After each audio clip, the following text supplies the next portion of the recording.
चिंता न करें, उनकी नौकरी किसी की नहीं जाने पाएगी। 2009 का जो आरटीई एक्ट है, राइट टू एजुकेशन एक्ट है पहला, 2009 के पहले जितने भी अपॉइंटमेंट टीचर्स के हुए हैं, उन तीनों को लेकर के हम सुप्रीम कोर्ट में खड़े हैं। उसमें अलग अलग राज्यों ने अपनी अपनी नोटिफिकेशन और गाइडलाइंस जारी कर दिया है। अपॉइंटमेंट 1984 के बाद में है, 1971 का अपॉइंटमेंट है, उसके बाद में क्रम से और आगे के जो अपॉइंटमेंट हैं। क्या अभी और ज्यादा शिक्षकों को एकजुट होकर के सुप्रीम कोर्ट में रिव्यू पिटीशन डालने की जरूरत है? टीचरों को यदि इस तरह से आते हैं तो सरकारों पर भी कहीं न कहीं पर दबाव होगा, और सुप्रीम कोर्ट अभी तक कोई भी न डेट दे पा रही है। तो मुझे लगता है कि ऐसे में पूरे भारत देश के टीचरों को आना चाहिए। नमस्कार, मैं हूं आपके साथ भास्कर तिवारी। नवोदित भास्कर में आप सबका स्वागत है।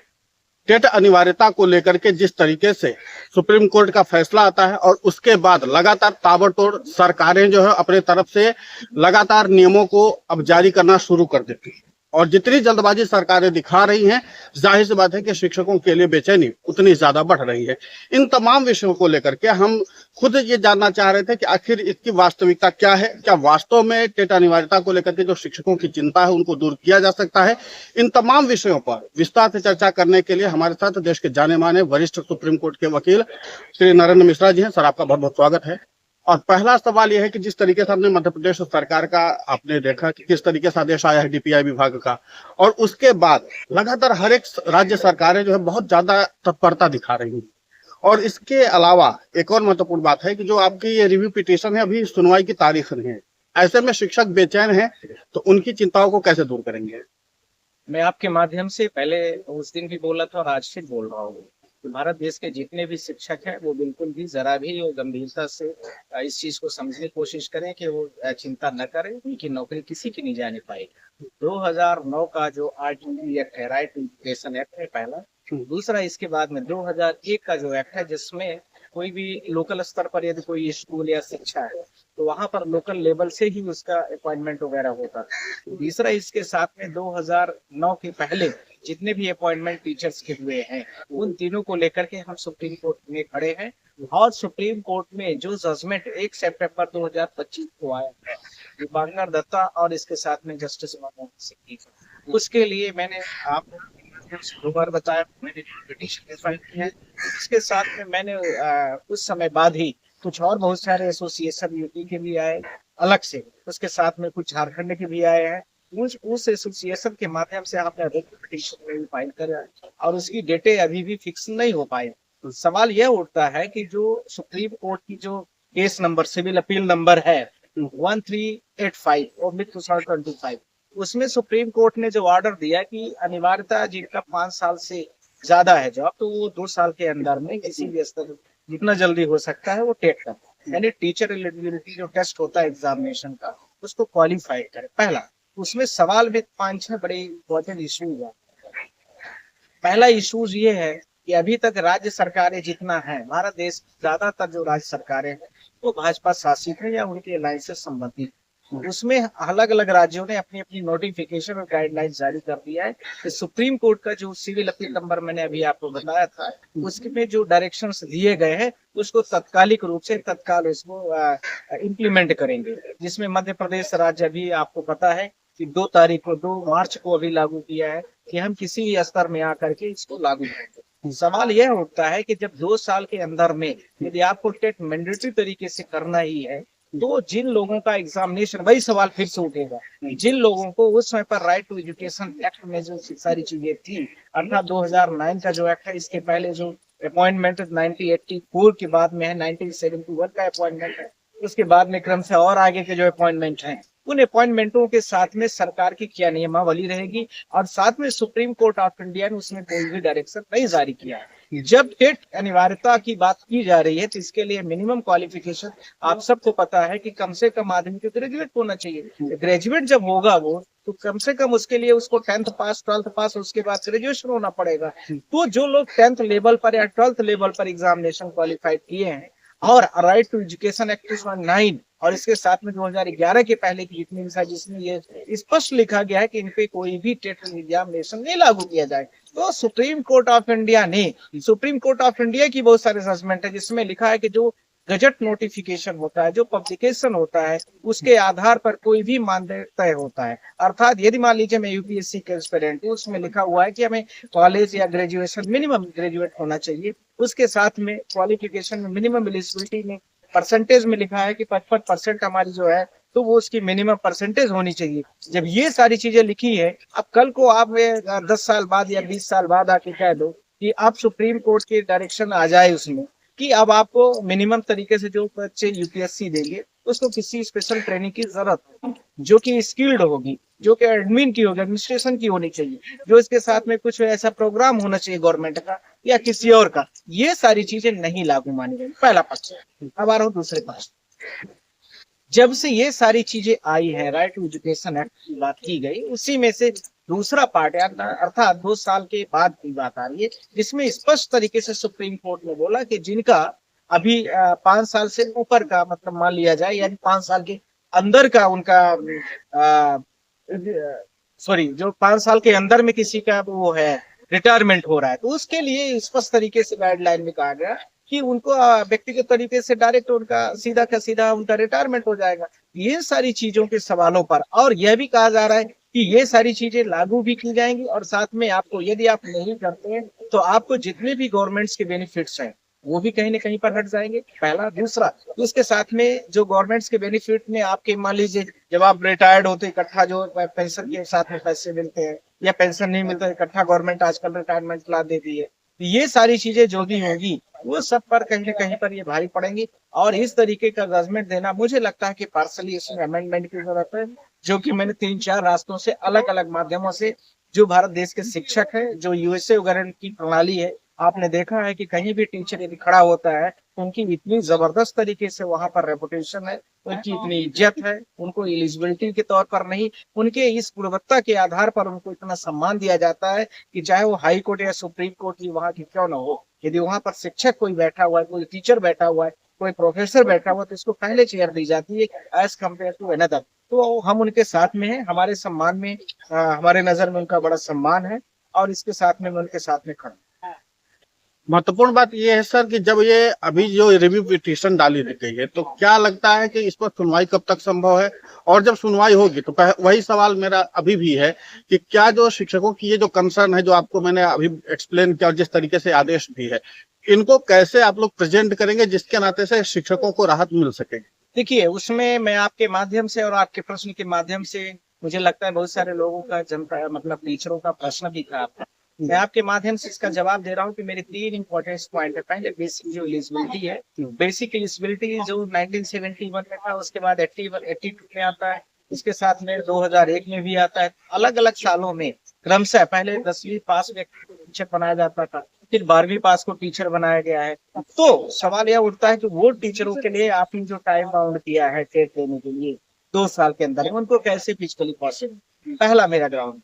दूसरा ग्राउंड इसके साथ में है कि जो लोग मतलब मिनिमम 5 साल के अंदर में है और उनका रिटायरमेंट होने वाला है, उनके लिए आपने कैसे ऐसे सारी चीजों को ले लिया और उनके रिकॉर्ड पर दे दिया, आपने ऑर्डर में दे दिया कि यदि ये लोग नहीं करते हैं तो उनके जो भी गवर्नमेंट्स के लाइन्स होंगे और इसके साथ में जो गवर्नमेंट बेनिफिट्स होंगे, टीचर के जो और भी बेनिफिट्स है, हाउस अलाउंसेस मिलते हैं, वो सब कहीं ना कहीं पर कट कर दिए जाएंगे, ऑटोमेटिक तरीके से उनको रिटायर्ड मान लिया जाएगा। सवाल यह होता है कि जब RT, right to education act 2009 और इसके साथ में 2011 के साथ में कुछ है, तो फिर उसमें स्पष्ट लिखा गया है कि ये सारी चीजें नहीं लागू की जाएंगी, यानी नई जो टी वगैरह है तो नहीं लागू किया जाएगा। तो फिर सवाल यह होता है कि आप इसको क्यों लागू कराना चाहते हैं? तो ये सवाल, ये नए वैकेंसीज पर आप कर सकते हैं, पुराने पर आप नहीं करेंगे। इसी के साथ में तीसरा, जो राइट टू एजुकेशन एक्ट के साथ में पहले आपने पढ़ा होगा कि पहले टीआरटी वगैरह हुआ करता था, डिप्लोमा भी कराए जाते थे, आपने देखा फिर बीच में बीएड डीएड भी आया है साथ में। ये सारी चीजें जब आ रही थी पहले, तो सरकार को जब यही मस्ट करना था कि टेट सारी चीजें लागू होगी, तो फिर उसी से पर आप कंपलसरी कर देते थे। कम से कम 2001 के पहले या 2011 के पहले वाले जो टीचर थे, जिनको पीआरटी वगैरह देना मस्ट था, वो सारे लागू इसमें ना आते, वो बेचारे क्यों सफर करें अभी? ये सारी चीजों को लेकर, ये 5 पॉइंटों को लेकर जो मैंने आपसे बोला है, इसमें मुझे लगता है कि भारत देश के सारे लोग इसमें कवरेज में हैं, और साथ में भारत देश के जितने भी लोग हैं, टीचर जितना एसोसिएशन है, वो सारे लोग इसमें कवर करेंगे। और इसमें 2001 के बाद, 2011 के बाद जितने भी टीचरों के सारे वो है रिक्रूटमेंट हुए हैं, उसमें कहीं पर भी कोई दिक्कत नहीं आएगी। मैं आपके माध्यम से पूरे देश के टीचरों को आश्वस्त कर रहा हूँ। सीधी सी बात एक और मैं पूछना चाहता हूं, क्या अभी और ज्यादा शिक्षकों को एकजुट होकर के सुप्रीम कोर्ट में रिव्यू पिटीशन डालने की जरूरत है, टीम बनाने की जरूरत है, या लीगल टीम बना करके लड़ाई लड़ने की जरूरत है, या जितनी याचिकाएं दायर की गई इसके आधार पर उनको इंसाफ मिल सकता है? मुझे लगता है कि जितनी याचिकाएं दायर की गई हैं उसके आधार पर यह बहुत सारे स्टेट्स के हैं। जैसे हमारे पास उत्तर प्रदेश है, हमारे पास में और कुछ स्टेट, 2-3 स्टेट। तो हमारा कहने का मतलब है कि जो भी भारत देश के और भी स्टेट्स हैं, टीचर यूनियंस है, वो सारे कहीं ना कहीं पर उनको आना चाहिए और सुप्रीम कोर्ट में अपनी आवाज देना चाहिए। क्योंकि और अन्य हाई कोर्ट में वो जा नहीं सकते, क्योंकि सुप्रीम कोर्ट का ही वो जजमेंट है। साथ ही मैं आपसे ये भी कहना चाहता हूँ कि कई बार कुछ चीजें ऐसी भी होती हैं कि कई स्टेट पार्टी मान लीजिए बाय द वे नहीं बनी हुई, तो स्टेट के यदि यूनियंस आ जाएंगे तो मुझे लगता है कि कहीं न कहीं पर सरकार की तरफ से भी जो उनके फेवर में चीजें आएंगी। क्योंकि भारत देश एक लोकतांत्रिक कंट्री है और यहाँ पर वोट बैंक का सबसे बड़ा असर है। तो टीचरों को यदि इस तरह से आते हैं तो सरकारों पर भी कहीं न कहीं पर दबाव होगा और सरकार भी कहीं न कहीं पर इस चीजों पर रिव्यू पिटीशन पर भी कंसीडर करेंगे। इसके साथ में एमए भी फाइल कराएंगे, ऑर्डर ऑफ मैरिज कराएंगे। ये सारी चीजें होंगी कहीं न कहीं पर। मेरे समझ में एक जो बड़ी महत्वपूर्ण चीजें आ रही है कि इतने सारे केसेस आने के बाद भी सुप्रीम कोर्ट अभी तक कोई भी न डेट दे पा रही है, न तो कुछ भी करने के लिए अभी तैयार है। दूसरा सवाल यह भी है कि सुप्रीम कोर्ट अभी तक क्यों नहीं निर्णय दे पा रही है, न तो कोई इंटरिम रिलीफ टीचरों को दे पा रही है। जहां सरकारें बिल्कुल ही बिल्कुल ऐसा कह सकते हैं कि टीचरों की तरफ अग्रसर हो चुकी है कि अब इनको निकालना है। इनके लिए जो टर्म कंडीशन सुप्रीम कोर्ट की गाइडलाइंस में जो सिविल अपील नंबर मैंने आपसे बोला था 1385/2025 में जो सारी उसकी गाइडलाइन थी, खासकर उसके जो पॉइंट नंबर 216 से लेकर के 219 तक, वो सब पर लागू कराने के लिए पूरी तरीके से खड़ी हो गए। तो मुझे लगता है कि ऐसे में पूरे भारत देश के टीचरों को आना चाहिए और आपके माध्यम से मैं कहूंगा कि उन लोगों को भी सबको एकजुट होकर के एकजुटता भी दिखानी चाहिए। सर, एकजुटता की बात आती है तो अभी भी टीचर्स को जो सबसे बड़ी समस्या है वो यही है कि अगर सुप्रीम कोर्ट में इतनी रिव्यू पिटीशन दायर की गई है तो उसके दम पर उनको भी इंसाफ मिल जाएगा, ये एक उनका ही बात थी। दूसरा कंसर्न ये है जो टीचर्स को टीईटी को लेकर के बात कही जा रही है, जिस तरीके से सरकारें आदेश जारी करें, मेरी बहुत से शिक्षकों से बात हुई और जब आपका साक्षात्कार पब्लिश हुआ तो कुछ शिक्षकों ने प्रश्न भेजा। उन प्रश्नों को मैं एक योजनाबद्ध तरीके से आपके सामने रख देता हूँ। पहला प्रश्न उनका ये है कि जैसा कि मैंने पहले भी उठाया था कि इन शिक्षकों को जिस दरमियान टेट करने के लिए कहा जा रहा था, पढ़ाई के लिए कोई समय नहीं है, क्योंकि सरकारों की इतनी सारी योजनाएं नियमबद्ध तरीके से उनको जमीन पर उतारनी होती हैं। दूसरी बात है, इसी समय पर कई राज्यों में विधानसभा चुनाव करवाने हैं, 26, 27 और 28 तक, लगातार 29 में तो लोकसभा चुनाव है और उसकी तैयारी अभी से करनी है। तो ऐसे में शिक्षकों को पढ़ने के लिए समय नहीं मिलेगा। तो क्या विभागीय स्तर पर भी इनको अपना ये टेट पास करना होगा या फिर अलग से टेट पास करवाया जाएगा? ये तमाम स्थिति जो है, ये तमाम प्रश्न है, इनको मैं चाहता हूँ थोड़ा सा प्रकाश करें। इसमें आपने जो 3 प्रश्न पूछा है, ध्यान रखना कि इनमें भूल जाऊंगा दोबारा। जो पहला प्रश्न आपने बोला है कि विभिन्न विभागीय तरीके से इतने टीचरों से काम, इस बात में कहीं कोई सवाल मतलब उहापोह नहीं और नहीं कहीं पर इसमें अनुस्मरण कि टीचरों के साथ पढ़ने के अलावा, पढ़ाई कराने के अलावा बहुत सारे कार्य दिए गए। अब आपने देखा होगा कि आजकल मैं बहुत सारे स्टेटों की बात कर रहा हूँ, थंबनेल की व्यवस्था बन गई। थंबनेल ऑनलाइन होता है और एक टीचर की वहीं पर व्यवस्था कर दी गई कि वो टीचर वहां पर सबका थंबनेल है, वो टीचर थंबनेल लगाएगा, जो कि एक कंप्यूटर वाला ऑपरेटर वाला व्यक्ति कर सकता है, पहला। दूसरा, उसी के साथ में वो कई बार वो थंबनेल की जो मशीन है वो ऑनलाइन होती है, तो वो जैम हो जाती है तो बहुत सारे टीचर बेचारे जिन्होंने नहीं लगा पाए हैं वो खड़े रह जाते हैं लाइन पर, अपसेट भी हो जाते हैं। तीसरा, इसके साथ में यह प्रोसेस लगभग फिर इसके साथ में डेली कितने टीचर्स अपसेंट हैं, कितने प्रेजेंट हैं, वह एक प्रक्रिया होती है, तो उसको भी करना पड़ता है। इस तरीके से एक दो टीचरों को तो इसी प्रकार से लगा दिया जाता है। पर सवाल यह भी है कि जब वो प्रोसेस स्लो चलता है, जो थंबनेल का है और उसके साथ में ऑनलाइन जो अटेंडेंस के प्रोसेस है, तो उसमें बहुत सारे टीचर बेचारे खड़े रहते हैं लाइन में, जिनको तनख्वाह भी लेना है, यदि एब्सेंट हो गए उनको तनख्वाह नहीं मिलने वाली। तो यह एक सवाल सरकार के साथ में बहुत बड़ा चुनौती है। और इसके साथ में सरकार की बहुत सारी जो योजनाएं होती है उनको इम्प्लीमेंट करने के लिए मुझे लगता है शिक्षक ही उनको सबसे गुणवत्तापूर्ण व्यक्ति है, बढ़ाने के अलावा उससे सारे कार्य ले लिए जाते हैं। चाहे चुनाव की जनगणना हो, तो चाहे SIR कराना हो, तो चाहे वोट का हर साल में बहुत सारे प्रोसेस करना हो, तो और विभिन्न प्रकार के जनता जनार्दन और बड़े नेताओं के लिए भीड़ इकट्ठा करना हो। शिक्षकों की जिम्मेदारी लगा दी जाती है कि बच्चों को लेके आना, नहीं तो ये होगा, नहीं तो वो होगा। तो ये एक दूसरा ही। तीसरा, इसी के साथ में और भी लोग, जो कुछ वैसे भी लोग हैं जो टीचरों को अपने व्यक्ति विशेष के फायदे के लिए उपयोग करते हैं वोट बैंक की प्रोसेस पर, तो वो भी कुछ ऐसी बहुत सारी चीजें करने लगे हैं। जैसे मान लीजिए प्रधानमंत्री का मन की बात है और बहुत सारे होता है, तो इसमें आपको सारे बच्चों को दिखाना है, ऐसे टार्च जलवाना है, जो आपने देखा था कोरोना के टाइम पर बच्चों से ये सब कराए जा रहे हैं। ये बहुत सारे कुछ और भी एक्टिविटीज होती हैं जो बच्चों से कराई जा रही है। दूसरा सवाल जो आपने पूछा है कि भारत देश में जो टीचर है उसको बहुत सारे चुनाव उनाव की गणनाओं में लगा है, इस बात में कहीं कोई सवाल नहीं है। मेरे पास उत्तर प्रदेश के पूरे टीचर एसोसिएशन का केस है, जिसमें बहुत सारे ऐसे टीचर हैं जहाँ पर 3 टीचर मिनिमम होना चाहिए, और वहाँ पर 1 टीचर भी नहीं है। वहाँ पर कौन पढ़ा? सर, यहाँ पर मैं रोकना चाहूंगा, सिर्फ टीचर ही नहीं है, कई जगह पर चपरासी स्कूल के बच्चों का क्लास ले रहा है। वही मैं कहना चाहता हूँ, चपरासी पढ़ा रहा है। तो कई जगह पर आपने देखा होगा कि वहाँ पर जो क्लर्क होता है, बाबू जिसको हम लोग कहते हैं कि बाबू लेखा जोखा वाला होता है या लिखा पढ़ी करता है, उससे क्लास मिल जाए। साथ में भारत देश के जो राइट टू एजुकेशन एक्ट आया था, उसमें सुप्रीम कोर्ट के जजमेंट में स्पष्ट लिखा गया है कि जो कोई भी स्कूल हो सरकारी, उस पर सुनियोजित तरीके से व्यवस्थाएं होनी चाहिए, जिसमें स्पेशल तरीके से बहुत सारी चीजें लिखी गई है। और उसमें पहली चीज ये है कि उसकी छत अच्छी होनी चाहिए, वहां पर स्कूल में ग्राउंड होना चाहिए, खेलने के लिए बच्चों को अच्छी सुविधाएं होनी चाहिए। पर ऐसी सुविधाएं भारत देश की अब वर्तमान सरकारों में दिखती हुई नजर नहीं आ रही। मैं एक स्टेट का भी नाम लेना चाहता हूँ कि हरियाणा एक ऐसा स्टेट है जो कि सरकारी स्कूल में पढ़ने वाले बच्चों को पेमेंट दे रहा था कि आप 500 रुपए पर मंथ लीजिए और प्राइवेट स्कूल में आप चले। कहीं न कहीं पर सरकारें जो हैं वो जवाबदेही से अपने तरीके से भागना चाहती हैं। उत्तर प्रदेश हो या मध्य प्रदेश हो, जहाँ टीचरों की वैकेंसी ऑनलाइन अभी बहुत सारी उनको बंद किया जा रहा है, वहीं दूसरी तरफ आप देखेंगे कि बच्चे बहुत सारे ऐसे, और मीडिया के माध्यम से इतना सरकारी स्कूलों को बदनाम कर दिया गया है, इतना उनको वर्कलोड दे दिया गया है शिक्षकों को, कि न तो वो क्लास ले पाते हैं, न शिक्षकों की पूरी भर्ती हो पा रही है, पूरी क्लासेस प्रॉपर तरीके से चल पाए। तो ये फैशन भी एक तरह से बनता जा रहा है कि प्राइवेट स्कूलों में ही सब कुछ होगा, सरकारी स्कूलों में पढ़ाइयाँ कम हो रही है। तो उसका प्रमुख कारण कहीं न कहीं सरकार का नीति नियोजन है।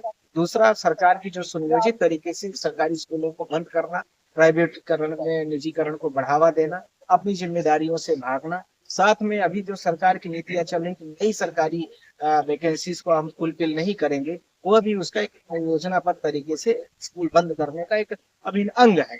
इसी के साथ में आप देखें कि बजट में दिया जाता है, पहले 2% होता था, अब बजट में एलोकेट तो ये 1 पॉइंट के आसपास कर दिए, पर उसका जो डिस्ट्रीब्यूशन होगा, डिस्ट्रीब्यूशन 0.1% भी नहीं करते हो। कहाँ से स्कूलें चलेगी, कहाँ से स्कूल में किताबें मुहैया? हमें याद है जब हम लोग पढ़ते थे, आपको भी याद होगा तिवारी जी, आप भी तो ग्रामीण स्तर में जब हम लोग पढ़ने जाते थे, तो वहां पर बच्चों को बहुत सारी जो आदिवासी हरिजन के बच्चे होते थे उनके लिए किताब मिलती थी, कपड़े मिलते थे, बच्चे आते भी थे गरीबों के बच्चे। खाद्यान्न वाला तो आंगनबाड़ी व्यवस्थाएं बाद में आई है। और स्कूल में टीचर इतना पढ़ाई कराते थे, हमें याद है, हम लोग तो सब सरकारी स्कूल में ही पढ़े हैं। तो क्या भारत देश में सरकारी स्कूल में पढ़ने वाले आज वर्तमान जो चीफ जस्टिस साहब सिंधिया भी बैठे, उनके भी पिताजी संस्कृत के टीचर थे, आपने देखा भी होगा वीडियो। तो सरकार के और सरकारी स्कूल में पढ़ने वाले लोग कितने आगे थे, और भारत देश में आज बहुत जगह पर टॉप लेवल पर खड़े हैं। तो इसके, क्योंकि उस समय पर सरकारें ऐसी हुआ करती थी कि उस सरकार के माध्यम से जो सरकारी स्कूलें चलाई जा रही थी, नियमित तरीके से फंड दिया जाता था, नियमित सुविधाएं दी जाती, उनको सरकार के सरकारी टीचरों किसी प्रकार से बच्चों को किताब वगैरह सरकारी किताबें मिलती थी, उनमें कहीं कोई भी कमी न आए। पर आज वर्तमान सरकार इस तरह से पूरी तरीके से वंचित हो चुकी है। यह इसका एक बहुत बड़ा कारण है। तो जिस तरीके से शिक्षकों को लेकर के ये पूरी पहल चल रही है, अब एक अंतिम सवाल मेरा ये होगा कि जो ये पूरी रणनीति सरकार की बन चुकी है, कई सरकारें बहुत हड़बड़ी दिखा रही हैं। कंसर्न था कि पेपर का पैटर्न क्या होगा, पेपर के पैटर्न पर भी क्या आप लोग बात करेंगे? अगर मान लीजिए सुप्रीम कोर्ट ये कहता है कि नहीं, पेपर तो देना पड़ेगा, फिर पेपर के पैटर्न पर भी बात होगी। तो अगर पेपर के पैटर्न पर बात होगी, सिलेबस की बात होगी, तो फिर क्या कंसीडर करेंगे आप लोग? इसमें 3 बड़े इम्पोर्टेंट पॉइंट है। पहला यह है कि जब पहले 2001 के पहले या 2011 के पहले तो पीआरटी होता था, प्राइमरी टीचर कुछ होता था, पीआरटी कुछ उसका फुल फॉर्म है, जो लोग टीचिंग है उसको उनको ज्यादा पहला। दूसरा, उसके पहले एक डिप्लोमा आता था 6 महीने। फिर इसके साथ में अब वर्तमान चीजें जो आई है वो आ रही है। सवाल यह होता है कि जो नए बच्चे, मान लीजिए अभी 2011 में किसी बच्चे की उसके बाद की वैकेंसी की बात, या मान लीजिए अभी 2026 की वैकेंसी की बात, अब उनके साथ में यदि टेट एग्जाम बच्चे देंगे, नए बच्चे, मान लीजिए मेरी एज